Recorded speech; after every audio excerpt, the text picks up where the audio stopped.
Mental health awareness, helping each other out. What is mental health? Good mental health means feeling good about yourself and handling difficult situations. It helps you think, feel good, and make good decisions. Mental health affects how you get along with others and cope with stress. It's essential for everyone, no matter how old you are. If you have a problem with your mental health, it can affect how you think, feel, and act. This can happen at any time in your life.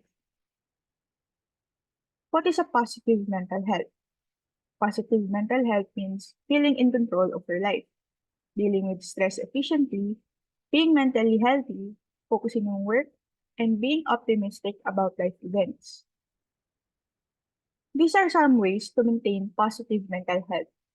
First is to spend time with your loved ones and people you trust. Having supportive connections is crucial for emotional well being. Family, friends, or support groups who understand and uplift provide comfort, encouragement, and a sense of belonging. Next is to talk about your feelings regularly. It's not a good idea to keep your emotions to yourself.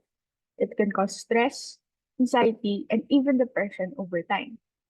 Talk to people you trust, like friends, family, or a therapist to feel better. They can help you understand your feelings and make you feel better by listening to you. And lastly, if you're struggling with your mental health, it's essential to know that getting help from a professional is a sign of strength, not weakness. Taking care of your mental well being is critical. Some people can help you navigate through any challenges you're facing. So don't hesitate to reach out and get the support you deserve. Remember, seeking help is a brave and positive step towards feeling better. Here are the references that I have used. That's all, and thank you for listening.